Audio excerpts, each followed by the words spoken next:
Hello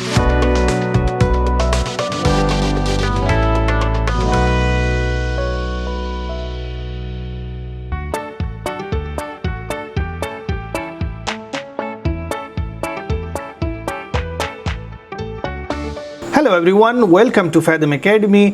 I am Mohammad Sadiq और ये हमारा सेगमेंट है PYQ analysis in the context of current exam pattern and NCERT textbook. So हम previous 2 साल के क्वेश्चन पेपर्स जो है वो डिस्कस कर रहे थे NCERT को ध्यान में रखते हुए, एंड अभी तक हमने ग्रेविटेशन तक के क्वेश्चंस डिस्कस कर लिए थे। आज हम डिस्कस करेंगे मैकेनिकल प्रॉपर्टीज़ ऑफ सॉलिड्स के। Okay, so let's begin. ये हमारा सॉलिड से क्वेश्चन दिया हुआ है। When a block of mass capital M is suspended bye a long wire of length capital L, the length of the wire becomes L plus small m. The elastic potential energy stored in the extended wire is. Okay, तो अब इसमें पहले हम इसके concept part की बात कर लेते हैं।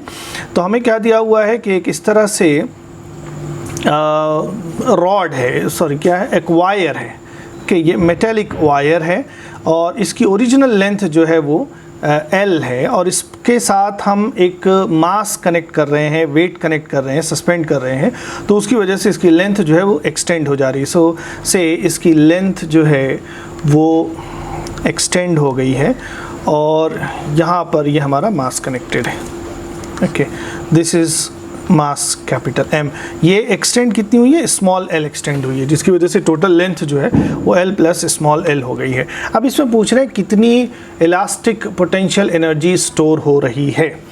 तो जब पोटेंशियल एनर्जी की बात आए या फोर्सेस की बात आए तो हम इस रॉड को स्प्रिंग की तरह से ट्रीट कर सकते हैं। ओके, जैसे स्प्रिंग में क्या होता है कि एक स्प्रिंग है और उससे हम किसी ब्लॉक को अटैच करें तो ये ब्लॉक क्या होगा, नीचे जाएगा, स्प्रिंग थोड़ा सा एक्सटेंड होगी। सो यहाँ पर जो भी वर्क डन होगा वो स्प्रिंग के अंदर पोटेंशियल एनर्जी के फॉर्म में स्टोर हो जाएगा। सो उसी तरह से यहाँ पर भी एक्सटेंशन होगा। दोनों में ही हुक्स लॉ काम करता है। यहाँ पर हम उसको यंग्स मॉडुलस के टर्म में देख लेते हैं, अदरवाइज हुक्स लॉ दोनों में ही काम करता है।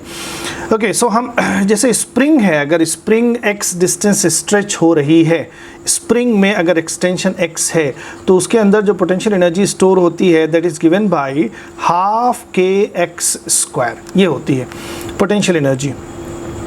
एंड अगर हम ये सपोज करें कि जो ब्लॉक है वो स्लोली नीचे जा रहा है तो ब्लॉक पर उसका फोर्स लग रहा है, उसका वेट लग रहा है mg नीचे की तरफ, और स्प्रिंग का जो फोर्स लगता है kx वो ऊपर की तरफ लगता है। ओके, सो यहाँ पर अगर हम इसको लिख रहे हैं पोटेंशियल एनर्जी हाफ kx², तो हम इसको दूसरी तरह से भी देख सकते हैं कि ये क्या है, half times kx into x ये हो जाएगा। तो इस तरह से kx क्या है, फोर्स है जो उस पर लग रहा है, एंड x एक्सटेंशन है, तो इस तरह से हम निकाल सकते हैं। तो यहाँ पर ऑप्शन जो दिया हुआ है, अब इसमें जब वायर एक्सटेंड होता है तो उसमें जो पोटेंशियल एनर्जी हम कैलकुलेट करते हैं तो कैलकुलेट हम इसी तरह से करते हैं कि हाफ kx²। अब स्प्रिंग के केस में क्या हमें दिया हुआ रहता है, स्प्रिंग कांस्टेंट होता है, बट वायर के केस में, रॉड मेटल के केस में क्या है कि हमें वहाँ पर स्प्रिंग कांस्टेंट का इफेक्टिव जो होती है वैल्यू वो कैलकुलेट करना पड़ता है।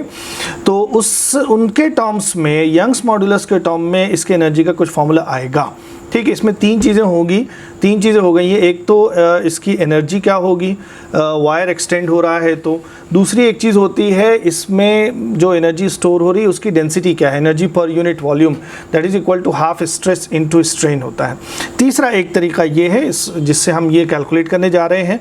तो यहाँ पर हमें यंग्स मॉडुलस वगैरह नहीं दिया हुआ, mg दिया हुआ है।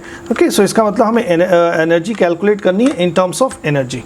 ओके, सो यहाँ पर हम कैसे कैलकुलेट कर सकते हैं, ये है पोटेंशियल एनर्जी, इसको हम लिख सकते हैं half, and you can C kx जो है, kx फोर्स के बराबर होगा, और यहाँ पे जो फोर्स है वो mg लग रहा है।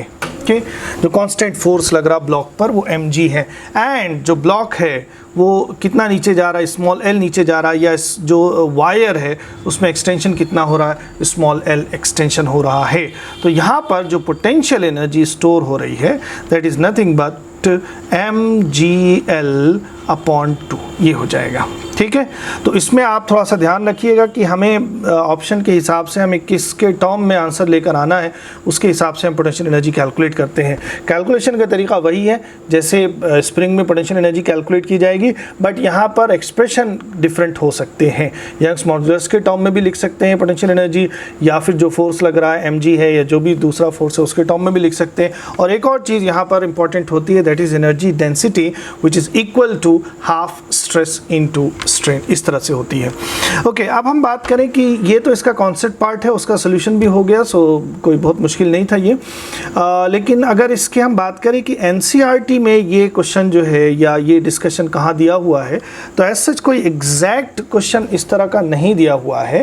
एंड इनफैक्ट एनसीईआरटी में ये पॉइंट भी नहीं डिस्कस किया गया है कि एक रॉड जब एक्सटेंड होता है तो उसको हम स्प्रिंग की तरह से ट्रीट कर सकते हैं, या स्प्रिंग कांस्टेंट जो होता है उसकी इफेक्टिव वैल्यू क्या होगी यंग्स मॉडुलस के टर्म में। तो इस तरह की चीज़ें एनसीईआरटी में बहुत एक्सप्लिसिटली कहीं पर डिस्कस नहीं किया है, कोई क्वेश्चन भी नहीं है, कोई एग्जाम्पल भी नहीं है। तो इसमें आपको क्या है, जो दूसरे आपके सोर्सेज होंगे उस पर आपको रिलाई करना पड़ेगा, वहाँ से इसकी प्रैक्टिस करनी पड़ेगी इस तरह की क्वेश्चंस की। Okay, now let's move on to the next question. Okay, so अगला क्वेश्चन जो हमारा है वो भी सॉलिड से है, 2019 में ये भी आया था question. And this says a mass m is attached to a thin wire and whirled in a vertical circle. The wire is most likely to break when. अब इसमें 4 ऑप्शंस हैं, उसमें ये पूछ रहे हैं हमसे कि वायर जो है वो कब ब्रेक करेगा। जो हमने मास सस्पेंड कर रखा है, जो वर्टिकल सर्कल में घूम रहा है, वो किस पोजीशन पर होगा, उस टाइम पर वायर ब्रेक कर जाएगा। तो सपोज़ ये इस तरह का एक सर्कल है और हमने क्या किया है कि हमने एक वायर है, उस वायर से एक मास कनेक्ट करके उसको हम सर्कल में घुमा रहे हैं। Okay, so this is the case, ये एक वायर है और यहाँ से हमने एक मास कनेक्ट कर रखा है एंड देन उसको हम वर्टिकल सर्कल में घुमा रहे हैं। ओके, सो वायर जो है वो कहाँ पर ब्रेक होगा। ओके, तो अब इसको देखें हम कैसे कर सकते हैं। यहाँ पर कॉन्सेप्ट पार्ट की बात करें तो वायर ब्रेक तब करेगा जब उसके अंदर जो स्ट्रेस है वो उसकी जो स्ट्रेंथ है, जो मटेरियल स्ट्रेंथ है, इलास्टिक स्ट्रेंथ जो है उससे ज़्यादा हो जाएगा। ठीक है, एंड सिंपली यहाँ पर हम बात करें, चूँकि वायर जो है वो यूनिफॉर्म क्रॉस सेक्शन का है, तो हम बात ये कर सकते हैं कि टेंशन मैक्सिमम जिस पॉइंट पर होगा उसी पॉइंट पर वायर के ब्रेक करने का चांस सबसे ज़्यादा होगा। ठीक है, तो हमें अल्टीमेटली यहाँ पे कैलकुलेट ये करना है कि टेंशन सबसे ज़्यादा कहाँ पर हो रहा है, लोएस्ट पर है, हाईएस्ट पर है, या जब स्ट्रिंग हॉरिजॉन्टल है तब है। तो यहाँ पर हम देख लेते हैं कि हम टेंशन कैसे कैलकुलेट कर सकते हैं। लेट्स से, सो ये जो लोएस्ट पॉइंट है, लेट्स कॉल दिस कि ये A है, और स्ट्रिंग जब हॉरिजॉन्टल है तो उस टाइम पर जो सर्कल पे पॉइंट है लेट्स कॉल दैट B है, और ये जो हाईएस्ट पॉइंट है उसको हम लिख लेते हैं C है। ठीक, अब यहाँ पर जब कोई ऑब्जेक्ट सर्कल में मूव करता है, अब एक्चुअली ये क्वेश्चन जो है ये सॉलिड में भी हम रख सकते हैं, या फिर हम इसको वर्क एनर्जी में भी रख सकते हैं, या फिर सर्कुलर मोशन में भी रख सकते हैं इसको। सो सर्कुलर मोशन में जब भी कोई ऑब्जेक्ट मूव करता है तो उस पर जो नेट फोर्स आता है वो सेंटर की तरफ होता है, और उस नेट फोर्स की वैल्यू जो होती है, नेट फोर्स जो आता है वो सेंटर की तरफ होता है, और उसकी वैल्यू जो होती है वो mv²/r होती है, and this is called the centripetal force. Okay, so यहाँ पर हम थोड़ा सा इस पे फिगर बना लें कि जो फोर्स है वो कैसे कैसे लग रहा है। तो लोएस्ट पॉइंट पर उसका जो वेट है वो वेट हर जगह mg नीचे ही लगेगा, और टेंशन जो है वो ऊपर की तरफ लग रहा है, और जब हॉरिजॉन्टल पोजीशन में है स्ट्रिंग तो टेंशन इस तरफ लग रहा है और mg जो है वो नीचे की तरफ लग रहा है, और जब टॉप मोस्ट पॉइंट पर स्ट्रिंग है तब जो टेंशन है वो भी नीचे है और जो उसका वेट है वो भी नीचे की तरफ लग रहा है। ओके, से यहाँ पर ये ब्लॉक है। ओके, सो अब इन तीनों ही पोजीशंस पर हम इक्वेशन अगर लिखें, नेट फोर्स को mv²/r से हम इक्वेट करें, सो लेट अस सी हमें क्या मिलेगा। ओके, सो नाउ जो लोएस्ट पॉइंट A है उस पर हम इक्वेशन लिखते हैं। अब नेट फोर्स जो है वो सेंटर की तरफ आना है, तो जो सेंटर की तरफ फोर्स होगा वही बड़ा होगा, और उसके अपोजिट जो होगा उसमें से हम उसको सब्ट्रैक्ट कर देंगे। तो लोएस्ट पॉइंट पर टेंशन सेंटर की तरफ है, तो हम लिखेंगे T ए, इसको लिख लेते हैं, माइनस एम जी, ये हुआ net force towards the centre, and this will be equal to M V square upon R. अब आर यहाँ रेडियस भी हम लिख सकते हैं या लेंथ ऑफ द वायर भी लिख सकते हैं। सो ये है। अब यहाँ से अगर हम देखें, so tension at A is equal to M V square upon R plus M G, ये हो जाएगा। एंड अब हम फिगर में देखें, बी पॉइंट पर अगर हमें टेंशन निकालना है तो बी पॉइंट पर सेंटर की तरफ सिर्फ टेंशन ही एक फोर्स लग रहा है, तो वही सेंट्रीपिटल फोर्स प्रोवाइड करेगा या उसमें पार्टिसिपेट करेगा। सो बी पॉइंट के लिए अगर हमें इक्वेशन लिखना है, सो हम लिख सकते हैं कि tension at B is nothing but M V square upon R. Okay, simple. And top most point C पर जब हमें टेंशन लिखना है तो अब हम देखें यहाँ पर कि टेंशन और वेट दोनों ही सेंटर की तरफ लग रहे हैं, तो यहाँ पर दोनों ही ऐड होकर सेंट्रीपिटल फोर्स प्रोवाइड करेंगे। That is tension at C plus weight is equal to M V square upon R. And then अगर हम सी पर टेंशन लिखें तो ये हो जाएगा M V square upon R minus M G. अब अगर इन तीनों पॉइंट्स पर हम टेंशन कंपेयर करें, ए पर टेंशन, बी पर टेंशन और सी पर टेंशन, तो हम देख सकते हैं कि सी पर टेंशन जो है वो सबसे कम होगा। उसमें जो एम वी स्क्वायर टर्म है उसमें से हम एम जी सब्ट्रैक्ट कर रहे हैं सी पर, और बी पे जो टेंशन है वो उसके बाद होगा, और सबसे ज़्यादा टेंशन जो है वो ए पॉइंट पर होगा, मतलब लोएस्ट पॉइंट पर होगा। तो लोएस्ट पॉइंट पर जो वायर है it is most likely to break. Okay, so हमारा आंसर यहाँ से तो ये हो जाएगा कि लोएस्ट पॉइंट पर वायर जो है वो ब्रेक करेगा, the mass at the lowest point, third option is the answer. And इससे मिलता जुलता क्वेश्चन की अगर हम बात करें एनसीईआरटी में, तो ये वर्टिकल सर्कल बहुत इंपॉर्टेंट है। वर्टिकल सर्कल में जैसे टेंशन की बात हो गई कि मैक्सिमम कहाँ होता है, मिनिमम कहाँ होता है, तो यहाँ हमने डिस्कस कर लिया। मैक्सिमम जो है वो लोएस्ट पॉइंट पर और मिनिमम टॉप मोस्ट पॉइंट पर होता है। फर्दर इसमें आपसे पूछा जाता है कि लोएस्ट पॉइंट पर और टॉप मोस्ट पॉइंट पर वेलोसिटीज़ क्या होती हैं, वो कैसे कैलकुलेट किया जाता है, वो भी इंपॉर्टेंट है वर्टिकल सर्कल मोशन के केस में। एंड इसमें जो कैलकुलेशन की जाती है उसमें एक तो अभी हमने ये देखा कि नेट फोर्स को हम M V square upon R से इक्वेट करा सकते हैं।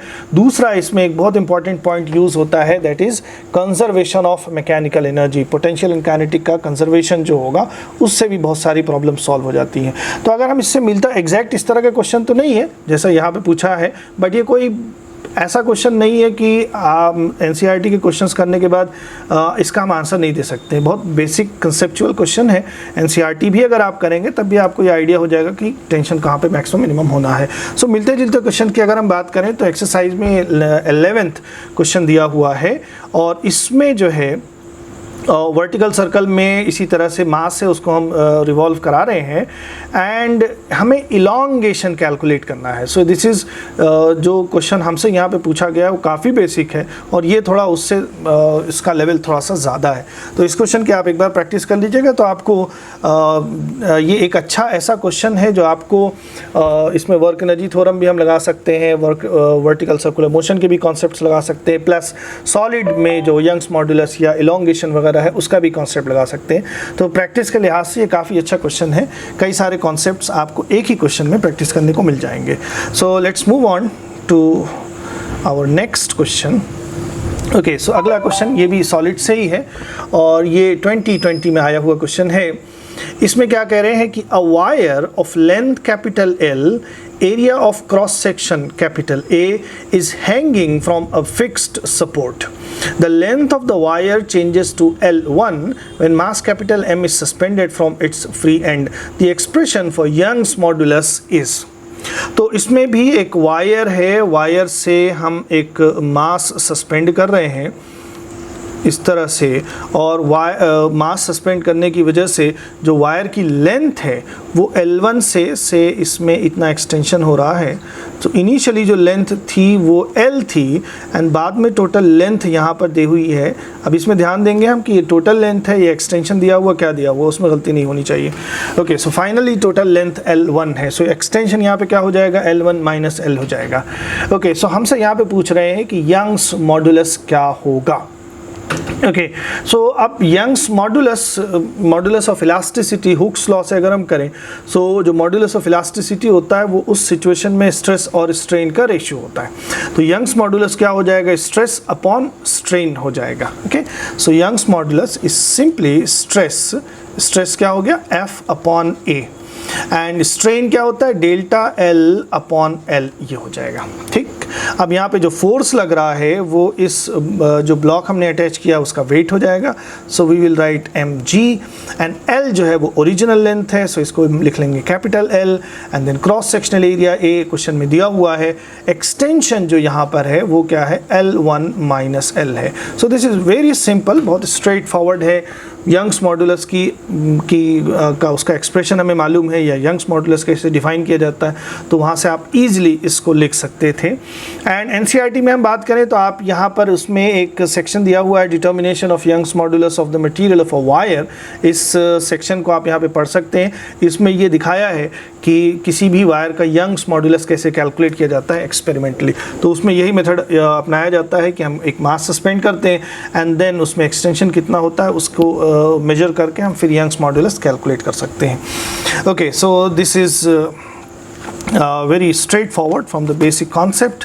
ओके, सो ये 3 क्वेश्चंस थे 2019 एंड 20 में जो सॉलिड से पूछे गए थे। 2 क्वेश्चन सॉलिड से 2019 में आए थे और 1 क्वेश्चन सॉलिड से 2020 में आया था। अब बात करते हैं अगला जो हमारा चैप्टर है, that is mechanical properties of fluids. तो इसमें जो हमें क्वेश्चन दिया हुआ है ये 2019 का क्वेश्चन है। इसमें क्या कह रहे हैं कि a soap bubble having radius of 1 millimetre is blown from a detergent solution having a surface tension दिया हुआ है, वैल्यू उसकी, the pressure inside the bubble equals at a point Z0 below the free surface of water in a container. G की value और density of water ये दे रखा है, तो हमें Z0 की वैल्यू कैलकुलेट करना। तो ये क्वेश्चन थोड़ा सा इसको हमें ध्यान से पढ़ना होगा कि ये जानने की कोशिश करनी होगी कि हमसे एग्जैक्टली पूछा क्या जा रहा है। ओके, सो हमें एक चीज़ ये दे रखी है कि एक सोप बबल है। ओके, इस तरह से सोप बबल है।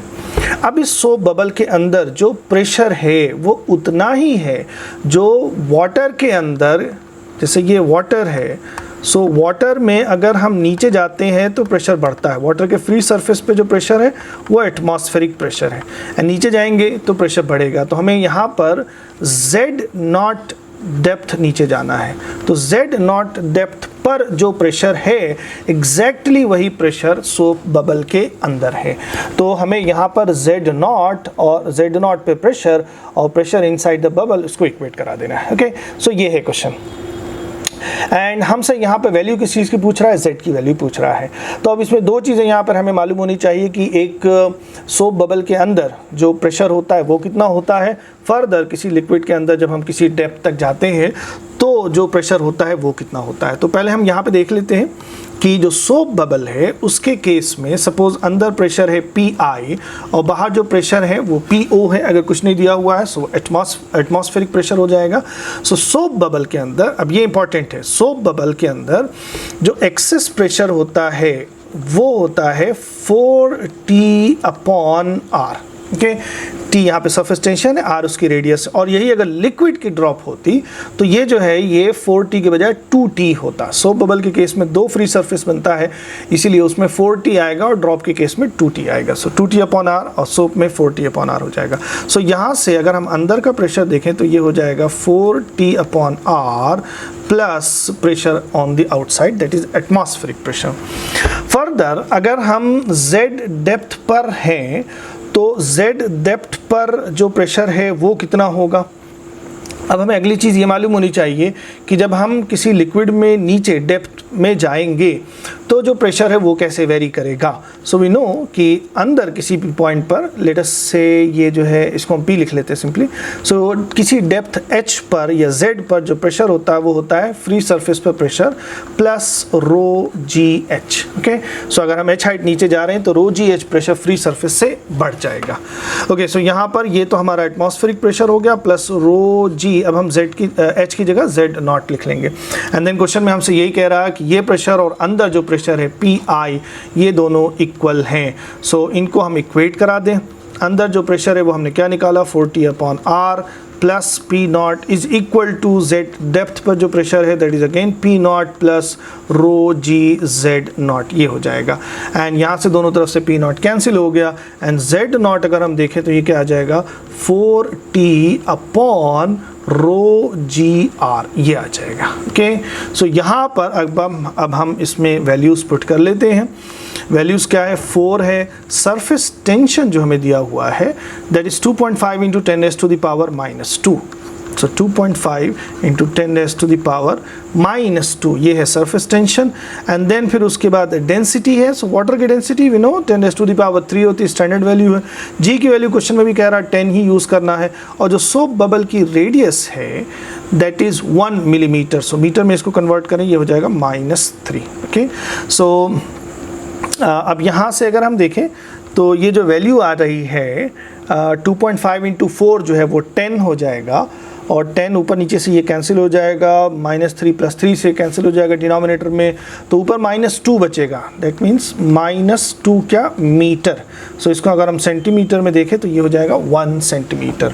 सो ये है सोप बबल, सॉरी ये है वो डेप्थ, जितनी डेप्थ पे प्रेशर सोप बबल के अंदर प्रेशर के बराबर है। सो ये हो गया हमारा आंसर।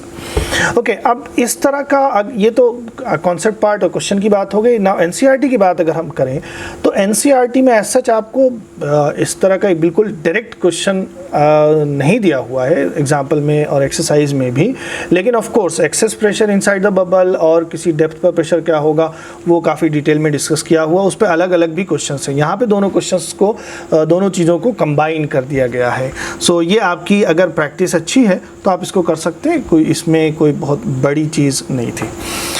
ओके, आगे चलते हैं। नेक्स्ट क्वेश्चन जो हमारा है, अच्छा अब अगर हम कहें एनसीईआरटी में इससे मिलता जुलता क्वेश्चन जिसके आपको प्रैक्टिस कर लेनी चाहिए तो वो है 10.20 जो क्वेश्चन है एक्सरसाइज में, ये इससे मिलता जुलता क्वेश्चन है। इसमें एक्सेस प्रेशर पूछा है कि एक सोप बबल है, उसके अंदर एक्सेस प्रेशर क्या है, यहाँ पर रेडियस दे रखा है और फिर उसमें सरफेस टेंशन वगैरह भी दे रखा है। एंड देन एक चीज़ और इसमें ऐड कर दिया है कि if an air bubble of same dimension were formed at a depth of this centimetre inside a container containing soap solution, ठीक है, so what would be pressure inside the bubble. Okay, so इसमें दूसरा part जो है उसको ध्यान दीजिए कि एक सोप सोल्यूशन है, उसके अंदर एयर की बबल फॉर्म हो रही है। नाउ एयर बबल के पास एक ही फ्री सरफेस होता है, तो वो जो बबल है उसका एक ही फ्री सरफेस होगा, वहाँ पर एक्सेस प्रेशर जो होगा वो 2T/R आएगा। एंड जो सरफेस टेंशन हमें लेना है वो एयर का नहीं लेना है, बल्कि जो सरफेस वहाँ पे बनेगा, फ्री सरफेस अंदर बबल के अंदर, वो सोप सोल्यूशन का होगा। ओके, सो उसका सरफेस टेंशन हमें यहाँ पे यूज़ करना है। Okay, so this would be a good practice for you. अगला क्वेश्चन फ्लूइड से देखते हैं क्या है। ये भी 2019 में आया हुआ क्वेश्चन है। क्या कह रहे हैं कि a small hole of area of cross section 2 millimeter square is present near the bottom of a fully filled open tank of height 2 meter. Taking G 10 meter per second square, the rate of flow of water through the open hole would be nearly. Okay. तो अब इसमें हमें दो चीज़ें जाननी है। पहली चीज़ इसमें क्या पूछ रहा है, जो हमसे पूछ के आ रहा है the rate of flow of water. Okay, so rate of flow of water जो है, जब भी फ्लूइड फ्लो होता है तो हम उसमें दो चीज़ें डिफाइन कर सकते हैं। एक होता है dm/dt और दूसरा होता है dv/dt। dm/dt है रेट ऑफ मास फ्लो और dv/dt है rate of volume flow. Okay, तो अगर सिर्फ फ्लो रेट की बात कह रहा है तो सिर्फ फ्लो रेट जो होता है वो वॉल्यूम होता है, वॉल्यूम पर यूनिट टाइम, कितना वॉल्यूम जो है 1 सेकेंड में या 1 यूनिट टाइम में पास हो रहा है, that is termed as that is called flow rate. Okay, fluid flow rate या लिक्विड फ्लो रेट हम कह सकते हैं। जबकि मास का अगर रेट होगा तो वहाँ पर स्पेसिफिकली आपसे कहेगा मास पर यूनिट टाइम या mass flow rate. Okay, so यहाँ पर हमसे जो पूछ रहा है फ्लो रेट, वो एक्चुअली क्या है, वॉल्यूम पर यूनिट टाइम हमसे पूछ रहा है। Further volume per unit time, किसी भी क्रॉस सेक्शन से जो वॉल्यूम पर यूनिट टाइम होगा वो होता है क्रॉस सेक्शनल एरिया, उस पाइप का या जिस भी रीजन से फ्लूइड फ्लो हो रहा है उसका cross sectional area into fluid की वेलोसिटी। तो A इंटू V ये जो होता है यही होता है volume flow rate of a fluid. Okay, and equation of continuity जो होता है जिसमें दो अलग अलग सेक्शंस पर वॉल्यूम फ्लो रेट सेम होना है, लिक्विड चूँकि इनकम्प्रेसिबल होता है, मास कंजर्व होना है, डेंसिटी भी सेम है, तो दो अलग अलग सेक्शंस अगर हम ले लें, जैसे ये पाइप है, ठीक, अलग अलग क्रॉस सेक्शन का है, दोनों जगह, लेकिन दोनों जगह वॉल्यूम फ्लो रेट क्या आना है, सेम आना है। तो यहीं से हम इक्वेशन ऑफ कंटिन्यूटी क्या लिखते हैं कि A1 V1 is equal to A2 V2, ये होता है इक्वेशन ऑफ कंटिन्यूटी। ओके, सो एक बात तो ये हो गई कि वॉल्यूम फ्लो रेट जो चीज़ हमसे पूछी जा रही है वो क्या है। दूसरा कि एक टैंक है और टैंक के बॉटम पर एक होल हो रखा है, उस होल से लिक्विड बाहर आएगा। सो किसी भी टैंक के बॉटम के पर या बॉटम के नियर हम होल करेंगे या जो भी फ्री सरफेस है उससे किसी डेप्थ पर होल करेंगे तो लिक्विड बाहर आएगा। We call that efflux. And उसकी जो स्पीड है, सो इस तरह से अगर टैंक है और टैंक में लिक्विड है और हमने ऊपर से h हाइट पर एक होल किया है, तो यहाँ से जो लिक्विड बाहर आता है उसको हम बोलते हैं फ्लक्स, और उसकी जो स्पीड होती है वो होती है √2gh, speed of a flux. ये टॉरिसेलीज थ्योरम होता है कि h हाइट नीचे होल करने पर जो स्पीड होती है लिक्विड की वो वही होती है जो h हाइट नीचे गिरने के बाद एयर में किसी बॉल की या किसी भी ऑब्जेक्ट की स्पीड होगी। ओके, सो दो चीज़ें हो गई, वॉल्यूम फ्लो रेट क्या हुआ और स्पीड ऑफ फ्लक्स वो हम कैसे कैलकुलेट करेंगे। अब हमारा जो क्वेश्चन है उसमें हमें दिया हुआ है कि एक इस तरह का टैंक है और जो होल किया गया है वो टैंक के बॉटम पे किया गया है। ओके, सो इसका मतलब कि जितनी हाइट तक लिक्विड है, ओके, सो इस तरह से यहाँ से कहीं से होल किया गया है और यहाँ से लिक्विड ये बाहर आ रहा है। ओके, सो जिस हाइट तक इसमें लिक्विड होगा √2gh में हम वो पूरी हाइट इस्तेमाल करेंगे, ये चीज़ ये पूरी हाइट हो जाएगी। ओके, सो हमें कैलकुलेट क्या करना है, यहाँ पर वॉल्यूम फ्लो रेट कैलकुलेट करना है थ्रू द ओपन होल, ये चीज़ कैलकुलेट करना है। ओके, सो इसका मतलब कि हमें जो चीज़ कैलकुलेट करना है dV/dt that is simply A/V। अब यहाँ पे क्रॉस सेक्शनल एरिया कितना है वो हमें दे रखा है, एंड वेलोसिटी जो होगी वो क्या हो जाएगी, √2gh हो जाएगी। ओके, सो अब यहाँ पर हम इसके आगे क्या है, सिर्फ सीधा वैल्यूज़ रख सकते हैं। क्रॉस सेक्शनल एरिया जो दिया हुआ है that is 2 millimetre square, so this would become 2 × 10⁻⁴। Now millimetre is -3, उसका स्क्वायर करेंगे तो ये हो जाएगा -6, एंड देन अंडर रूट में 2g विल बी 10, और हाइट जो है जिस हाइट तक लिक्विड है वो है 2 मीटर। ओके, सो ये हो गया 2। नाउ स्क्वायर रूट में 2 और 2 है, सो वो बाहर आके 2 हो जाएगा। सो बाहर जो है ये हो जाएगा 4 × 10⁻⁻⁶, और स्क्वायर रूट में बचेगा 10। सो √10 जो है वो नियरली 3 पॉइंट समथिंग होगा, and then 3 point something into 4 जो होगा वो 12 पॉइंट समथिंग आएगा। सो कैलकुलेशन से पहले एक बार हम आंसर ज़रूर चेक कर लें। आंसर जो हमें दिया हुआ है काफ़ी दूर दूर दिया हुआ है, so 12.6 is our answer. Okay, so 12.6 × 10⁻⁻⁶, and of course जो यूनिट होनी चाहिए वो क्या होनी चाहिए, वॉल्यूम फ्लो रेट है, सो मास मीटर क्यूब वॉल्यूम पर सेकेंड, ये हो जाएगा। तो ये था हमारा क्वेश्चन। अब इसमें ये अच्छे क्वेश्चन की कैटेगरी में ही आ जाएगा, दो अलग अलग कॉन्सेप्ट्स को मिक्स कर दिया गया है। सो इससे मिलता जुलता क्वेश्चन की अगर हम बात करें तो एनसीईआरटी में 10.16 जो क्वेश्चन है वो इसी तरह का एक क्वेश्चन है, वो स्पीड ऑफ ए फ्लक्स पर ही क्वेश्चन है। And speed of a flux, you should know speed of a flux क्या है, एक बर्नौलीज प्रिंसिपल का ही एक एप्लीकेशन है। दो एप्लीकेशन जो है वो एनसीईआरटी में डिस्कस किए गए हैं, एक वेंचुरी मीटर है और दूसरा है speed of a flux. Okay, so आपको ये भी आइडिया होना चाहिए कि स्पीड ऑफ ए फ्लक्स का जो फॉर्मूला होता है वो एग्जैक्टली कैलकुलेट कैसे किया जाता है। ओके, तो वो भी हमें, वो बेसिक हमें ध्यान में होना चाहिए। तो उससे क्या फ़ायदा होगा कि अगर कुछ वेरिएशंस आएंगे तो उस वेरिएशन को आप समझ सकेंगे कि इसको कहाँ से करना है, बेसिक कॉन्सेप्ट क्या है। ओके, सो नेक्स्ट क्वेश्चन की तरफ चलते हैं। अगला क्वेश्चन जो हमारा फ्लूइड से है, ये 2020 में आया हुआ क्वेश्चन है। ओके, हाँ, अब ये क्वेश्चन भी है, ये भी एग्जैक्टली एनसीईआरटी में इस तरह का क्वेश्चन नहीं दिया हुआ है। सो हम इसको देखते हैं क्या है ये क्वेश्चन पहले। ओके, सो हमें दिया हुआ है कि a capillary tube of radius small r is immersed in water and water rises in it to a height small h. The mass of water in the capillary is 5 gram. Another capillary tube of radius 2r is immersed in water. The mass of water that will rise in this tube is. Okay, so capillary rise जो है, surface tension capillary rise, ये NCERT में discuss किया हुआ है और काफ़ी अच्छे से डिस्कस किया हुआ है, सो एक बार आप उसको ज़रूर देख लीजिएगा। एंड अब यहाँ पर अगर हम एग्जैक्ट क्वेश्चन की बात करें तो ये हम पहले समझ लेते हैं कि अगर इस तरह का एक पॉट है और उसमें लिक्विड है और इस लिक्विड का जो एरिया ऑफ कांटेक्ट बनेगा, ये जो पॉट की वॉल है उसके साथ एरिया ऑफ कांटेक्ट अगर एक्यूट होता है तो इसमें एक कैपिलरी ट्यूब इंसर्ट कराने पर ये जो लिक्विड है ये कैपिलरी में कुछ हाइट तक ऊपर चढ़ जाता है बिकॉज ऑफ सरफेस टेंशन। ठीक, तो ये अगर h हाइट ऊपर चढ़ रहा है लिक्विड तो उसका फॉर्मूला जो आता है वो होता है 2t cos theta upon rho G R. Okay, t again surface tension है और रो उस लिक्विड की डेंसिटी है एंड r जो है वो हमें ध्यान रखना है। यहाँ पर एक दो चीज़ें होती है कि जो वो कैपिलरी ट्यूब होता है उसमें जो मेनिस्कस बनता है उस मेनिस्कर की भी अपनी एक रेडियस होती है और इस फॉर्मूले में जो हम रेडियस यूज़ कर रहे हैं वो कैपिलरी ट्यूब की रेडियस है। ओके, सो ये हमें पॉइंट ध्यान में रखना चाहिए। ओके, सो इस तरह से हम कैपिलरी राइज कैलकुलेट करते हैं। तो ये तो हो गई बेसिक चीज़। अब हमें जो क्वेश्चन दिया हुआ है उसको हम कैसे करेंगे, तो उसके लिए हमें डिफरेंट अप्रोच यहाँ पर लेनी पड़ेगी।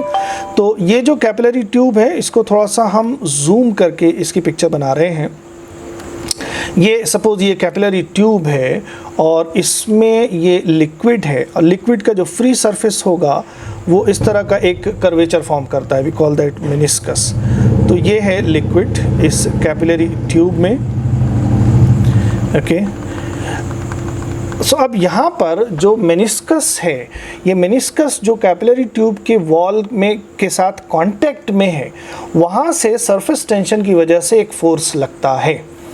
ओके, जब भी लिक्विड किसी सरफेस के कांटेक्ट में आएगा तो जहाँ पर कांटेक्ट हो रहा होता है वहाँ पर एक एडहेसिव फोर्सेस लगते हैं। ओके, सरफेस टेंशन की वजह से ही जो है लिक्विड होता है वो वॉल पर थोड़ा सा ऊपर चढ़ जाता है। तो सरफेस टेंशन की वजह से फोर्स जो लगता है, अब यहाँ पे जो फोर्स लग रहा होगा तो ये जो मेनिस्कस है ये इसकी 2D पिक्चर है। ऊपर से अगर हम देखेंगे तो मेनिस्कस जो है वो हमें ऊपर से हम देखेंगे तो जो क्रॉस सेक्शन है वो हमें सर्कुलर दिखाई देगा। ओके, सो इसकी क्रॉस सेक्शन की अगर हम बात करें तो क्रॉस सेक्शन इस तरह का सर्कुलर दिखाई देगा। तो ये सर्कल पर जितने भी पॉइंट्स हैं वो सब वेसल के साथ कांटेक्ट में है। इसका मतलब कि उन सब पर एक फोर्स लग रहा होगा। ओके, किस डायरेक्शन में फोर्स लग रहा होगा, ये वॉल के पैरेलल फोर्स लग रहा होगा। यहाँ पर हमें क्वेश्चन में कुछ दिया नहीं है सो हम यहाँ पर एंगल ऑफ कांटेक्ट 0 लेंगे। अदरवाइज अगर एंगल ऑफ कांटेक्ट दिया हुआ होता है तो वो एक जो होता है वो t cos थीटा कंपोनेंट आ जाता है।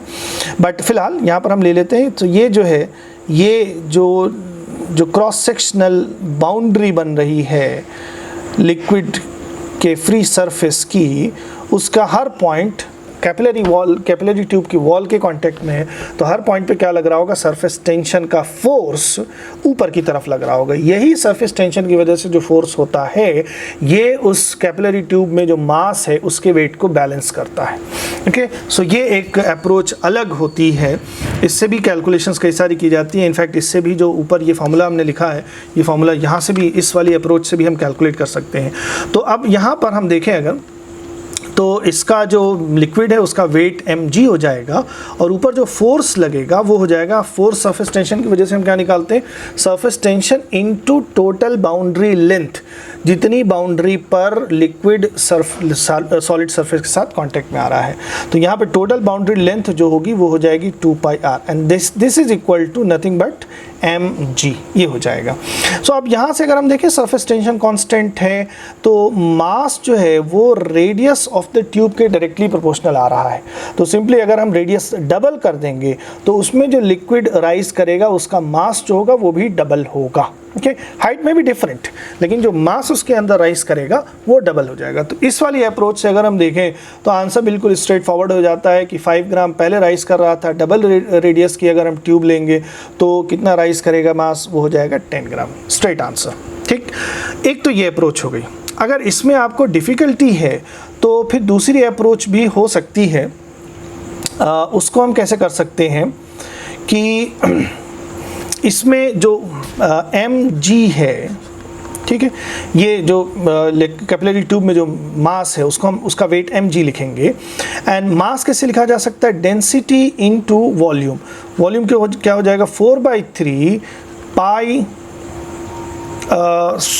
सॉरी 4/3 नो, ये क्या है, एक सिलेंड्रिकल शेप है, सॉरी सिलेंड्रिकल शेप है, तो यहाँ पे जो वॉल्यूम होगा that will be pi R square into H, ये होगा। ओके, सो यहाँ से अगर हम देखें रो इंटू पाई और ये आर अलग कर लें और आर इंटू एच फिर इसको अलग से देखें यहाँ पर, तो फिर ये जो फॉर्मूला ऊपर लिखा हुआ है यहाँ से अगर हम देखें तो एच इंटू आर अगर हम लिखेंगे तो h इंटू आर क्या आ जाएगा 2t cos theta upon rho G आ जाएगा। ओके, सो अब यहाँ से देख सकते हैं कि h इंटू आर क्या रहना है, कांस्टेंट रहना है, क्योंकि लिक्विड वही है, सरफेस टेंशन वही रहना है, रो जी की वैल्यूज नहीं चेंज होना है, तो h इंटू आर क्या रहना है, कांस्टेंट रहना है। तो यहाँ से देखें अगर हम, ये हो गया हमारा h इंटू आर कांस्टेंट हो गया, तो फिर जो मास है वो डायरेक्टली किसके प्रोपोर्शनल है, अगेन रेडियस के डायरेक्टली प्रोपोर्शनल है। रेडियस डबल करेंगे तो मास भी उसमें डबल हो जाएगा। ओके, सो ये हो गया हमारा आंसर। दो तरह से हम इसको कर सकते हैं, लेकिन ये जो अगर हम कॉन्सेप्ट की बात करें तो कॉन्सेप्ट जो है वो उसमें थोड़ा सा बेसिक से ऊपर है। बेसिक हम उसको कह रहे हैं, जितना एनसीईआरटी में डिस्कस किया गया है तो उसकी जो अप्रोच है वो डिफरेंट है। हालांकि उसको भी अगर आप ध्यान से करेंगे तो वहाँ से आप इस चीज़ को खुद भी समझ सकते हैं, बट फिर भी ये एक डिफरेंट अप्रोच है और सरफेस टेंशन में काफ़ी हेल्प करती है कि कैपिलरी ट्यूब में जो लिक्विड राइज कर रहा है उसका वेट सरफेस टेंशन की वजह से जो फोर्स होता है उससे बैलेंस हो जाता है, तो उससे काफ़ी चीज़ें हम डिराइव कर सकते हैं, जैसे ये एक क्वेश्चन था यहाँ पर। सो दिस इज़ इट। अब इससे मिलता जुलता जो क्वेश्चन था वो एज सच एग्जैक्ट कोई डायरेक्ट क्वेश्चन इस तरह से नहीं दिया हुआ है, सिंपली जो क्वेश्चन हैं एनसीईआरटी में वो जनरली इसी पर फोकस करते हैं कि कैपिलरी राइज कितना है, बट यहाँ पे मास की भी बात की थी, तो ये जो क्वेश्चन है इसको हम कहेंगे कि ये एनसीईआरटी टेक्स्ट बुक से थोड़ा सा उसके स्कोप से बाहर है, तो इसके लिए आपको दूसरे सोर्सेज रिफ़र करने पड़ेंगे। ओके, सो ये हो गया फ्लूइड तक के क्वेश्चंस। अब हम बात करते हैं नेक्स्ट चैप्टर हमारा जो है that is thermal properties of matter. अब इसमें ये जो क्वेश्चन है ये 2019 में आया हुआ क्वेश्चन है। ये भी देखिए क्या दिया हुआ है कि a copper rod of 88 centimetre and an aluminium rod of unknown length have their increase in length independent of increase in temperature. So length aluminium rod की कितनी है वो हमसे पूछ रहा है। तो अब एक्चुअली थोड़ा सा यहाँ पर हम इसकी लैंग्वेज को मॉडिफाई करना चाहेंगे कि जो हमें क्या दिया हुआ है कि their increase in length independent of increase in temperature. तो थोड़ा सा यहाँ पर आपको हो सकता हो समझने में क्या कह रहा है वो दिक्कत हो जाए समझने में। तो यहाँ पर एग्जैक्टली कहने का मतलब ये है कि रिलेटिव इंक्रीज जो है वो इंडिपेंडेंट ऑफ टेम्परेचर है। रिलेटिव इंक्रीज एक के रिस्पेक्ट में दूसरी की लेंथ कितनी बढ़ रही है, एब्सोल्यूट उसमें इंक्रीमेंट कितना है उसकी बात यहाँ पे कर रहे हैं। तो वो इंडिपेंडेंट ऑफ टेम्परेचर है, इसका मतलब कि पहले वाले की लेंथ जितनी बढ़ रही है दूसरे वाले की भी लेंथ उतनी ही बढ़ेगी। ओके, सो ये है सिंपल सी बात। अब यहाँ पर हम कॉन्सेप्ट की बात करें, सो ये लीनियर एक्सपेंशन का केस है। लीनियर एक्सपेंशन हम कैसे लिखते हैं कि कोई भी रॉड है, कोई वन डायमेंशनल ऑब्जेक्ट है, इस तरह से इसकी लेंथ L है और जब हम इसका टेम्परेचर बढ़ाएंगे तो इसकी लेंथ जो है वो बढ़कर L प्लस डेल्टा L हो जाएगी। ओके, सो यहाँ पर जो फ्रैक्शनल चेंज होगा इसकी लेंथ में, fractional change in length delta L by L, ये हम कैसे कैलकुलेट करते हैं, this is equal to alpha delta T, where alpha is coefficient of linear expansion. तो यहाँ से अगर हम देखें कि इंक्रीज कितनी हो रही है उसकी लेंथ, तो वो हो जाएगा L अल्फा डेल्टा टी। अब हमारा जो क्वेश्चन दिया हुआ है उसमें क्या लेना है हमें, दोनों में इंक्रीज सेम है। सो इसका मतलब कि कॉपर की लेंथ जितनी इंक्रीज कर रही है एल्यूमिनियम की लेंथ भी उतनी ही इंक्रीज कर रही है। ओके, सो अब यहाँ से हम डेल्टा L क्या लिख सकते हैं, actual length of copper into alpha of copper and delta T, and इधर क्या हो जाएगा actual length of aluminium into alpha aluminium and change in temperature. अब चेंज इन टेम्परेचर दोनों में सेम रहना, सो दोनों तरफ से डेल्टा टी कैंसिल हो जाएगा। हमें एल्यूमिनियम रॉड की लेंथ कैलकुलेट करना है, सो एल एल्यूमिनियम ये क्या हो जाएगा alpha copper upon alpha aluminium into L copper, ये हो जाएगा। Okay, so this is it. बस अब यहाँ से आप वैल्यूज़ रख लीजिए। कॉपर के लिए अल्फा की वैल्यू दिया हुआ है 1.7 इंटू 10⁻⁵ और एल्यूमिनियम के लिए जो लेंथ दे रखा, सॉरी अल्फ़ा की वैल्यू दे रखा है 2.2 × 10⁻⁵ एंड कॉपर की लेंथ जो है वो यहाँ पर 88 सेंटीमीटर दे रखा है इस तरह से। ओके, सो यहाँ पर अगर हम देखें तो अब ये कैलकुलेशन भी काफ़ी इजी है। ये 17/22 हो जाएगा और 22 जो 88 में 4 टाइम्स चला जाएगा, देन 17 × 4 जो है वो हो जाएगा 68। ओके, एंड -5 ऊपर नीचे से ये कैंसिल हो जाएगा, so just 68 is the answer. तो 68 सेंटीमीटर एल्यूमिनियम रॉड की लेंथ है एंड अल्फ़ा की अब ये इस तरह से है कि उनकी जो लेंथ रिलेटिवली इंक्रीज़ कर रही है वो इंडिपेंडेंट ऑफ टेम्परेचर, मतलब दोनों में सेम इंक्रीमेंट आएगा। सो 68 ये हमारा आंसर हो गया। अब इसमें ध्यान दीजिएगा, आप 6.8 भी दिया हुआ है तो ऑप्शन आप टिक करते टाइम, पर्टिकुलरली जब अभी पेन पेपर मोड में हो रहा है एग्ज़ाम, तो बबल फिल करते टाइम आपको बहुत ज़्यादा ध्यान रखना होगा कि कौन सा कैलकुलेशन में आपका आंसर आया है और एग्जैक्टली वही आप उसी का रिस्पॉन्स आप फिल कर रहे हैं बबल या नहीं। सो कभी कभी इसमें भी गलती हो जाती है तो आपका सारा एफर्ट बेकार हो जाता है। ओके, सो अगला क्वेश्चन जो हमारा है इसी चैप्टर से। अब अगर हम NCERT टेक्स्ट बुक की बात करें तो टेक्स्ट बुक में जो क्वेश्चंस हैं वो एग्जैक्टली इस तरह का क्वेश्चन तो आपको नहीं मिलेगा। इस तरह का एक क्वेश्चन है, ये 11.10 जो क्वेश्चन है ये अच्छा क्वेश्चन है, ये प्रोबेबल क्वेश्चंस में कहा जा सकता है। तो इसमें 2 रॉड हैं, उनको एंड टू एंड कनेक्ट किया गया है एंड वहाँ पर हम टेम्परेचर बढ़ा रहे हैं तो उसकी वजह से क्या होगा। ओके, सो थर्मल स्ट्रेस भी एक चीज़ होती है, तो इस तरह के क्वेश्चंस भी आप ये उससे मिलता जुलता क्वेश्चन हम कह सकते हैं कि NCERT में दिया हुआ है। आगे हम चलते हैं जो नीट में आए हुए क्वेश्चंस हैं एंड हम ये जो सेगमेंट हमारा चल रहा है PYQs का, जिसमें हम 19 और 20 के क्वेश्चंस डिस्कस कर रहे हैं, एक बार ये सेगमेंट कंप्लीट हो जाएगा तो हम आपके साथ फिर NCERT की जो मोस्ट प्रोबेबल क्वेश्चंस हो सकते हैं एग्ज़ाम के पॉइंट ऑफ व्यू से, उनको हम डिस्कस करेंगे। आप हमें बताइएगा, आपका रिस्पॉन्स जैसा होगा उसी हिसाब से हम उसको भी देख लेंगे पूरे चैप्टर वाइज NCERT के, और कुछ एग्जाम्पलर में भी अगर इस तरह के क्वेश्चंस होंगे जिनकी प्रोबेबिलिटी आने की होगी तो उसको भी हम वहाँ पर इंक्लूड कर लेंगे और आपके साथ वो सारे क्वेश्चंस जो है एग्ज़ाम से पहले डिस्कस कर लेंगे। ओके, सो अगला क्वेश्चन जो है, अब अगला क्वेश्चन ये भी हमारा थर्मल प्रॉपर्टी से ही है और ये 2019 में ये भी क्वेश्चन आया था। अब ये देखिए यहाँ पर ये क्वेश्चन जो है, इस तरह का क्वेश्चन पिछली बार भी आया था और इस 19 में भी आया था और 20 में भी इस तरह का एक क्वेश्चन है। यहाँ पर क्या है, सीधा सिंपली एक फिजिकल क्वांटिटी है उसकी यूनिट पूछ रहे हैं। So the unit of thermal conductivity is, so इसीलिए हम क्लासरूम में भी जो हम टीचिंग करते हैं उसमें और यहाँ पर भी हम आपसे बार बार ये कह रहे हैं कि आपको यूनिट एंड डायमेंशनल फार्मूला वो हर फिज़िकल क्वांटिटी का आपको मालूम होना चाहिए, बिकॉज इस तरह के क्वेश्चंस जैसे भी आए तो उसमें आपको मिनिमम से मिनिमम टाइम लेना चाहिए। ओके, ये क्वेश्चन बिल्कुल ही टाइम रिक्वायर नहीं कर रहा है, तो जितने कम टाइम में आप इसको करके आगे बढ़ जाएंगे उतना ही आपके लिए एडवांटेज होगा।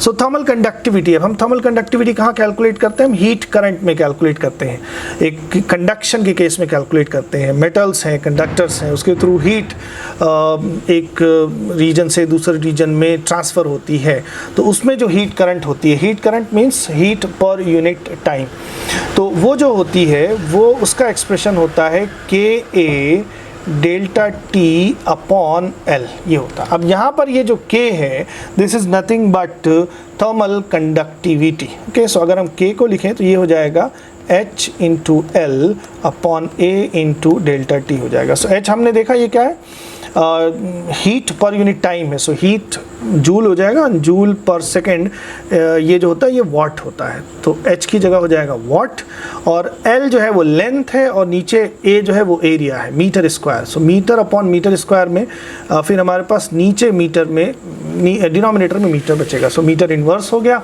और डेल्टा T क्या है, टेम्परेचर है, तो वो हो जाएगा केल्विन इनवर्स। ओके, सो ये हो गई थर्मल कंडक्टिविटी की SI यूनिट। सो यूनिट और dimensional formula again I am saying कि इसको लेके आपको बिल्कुल इस तरह से आपकी प्रिपरेशन होनी चाहिए कि उसमें बिल्कुल भी टाइम ना लगे। ओके, सो अगला क्वेश्चन हमारा जो है थर्मल प्रॉपर्टीज से, ये 2020 में ये क्वेश्चन आया था एंड ये क्या कह रहा है, the quantities of heat required to raise the temperature of 2 solid copper spheres of radii R1 and R2 through 1 kelvin are in the ratio. So यहाँ पर हीट, हम किसी ऑब्जेक्ट को जब हीट देते हैं तो अमाउंट ऑफ हीट कैसे कैलकुलेट किया जाता है, amount of heat given to any substance is equal to क्या होता है, एम एस डेल्टा टी होता है। एम वहाँ पर मास है, एस स्पेसिफिक हीट कैपेसिटी है, और टी क्या है, हीट ट्रांसफ़र की वजह से जो टेम्परेचर इंक्रीज़ कर रहा है, इंक्रीज या डिक्रीज जो भी हो सकता है। हीट अगर हम देंगे तो टेम्परेचर बढ़ जाएगा, ले लेंगे तो टेम्परेचर घट जाएगा। सो डेल्टा टी क्या है, चेंज इन टेम्परेचर है। ओके, सो ये चीज़ें बिल्कुल बेसिक है और ये हमारा एनसीईआरटी में भी डिस्कस किया हुआ है। अब हमें क्या कह रहे हैं क्वेश्चन में कि दो स्फीयर्स हैं, दो सॉलिड कॉपर स्फीयर्स हैं। ओके, सो कॉपर स्फीयर्स है, एक की रेडियस R1 है और दूसरे की रेडियस R2 है, और दोनों का टेम्परेचर 1 केल्विन इंक्रीज़ करना है। तो हाँ, इन्हें जो हीट दी जाएगी उसका रेशियो क्या होगा।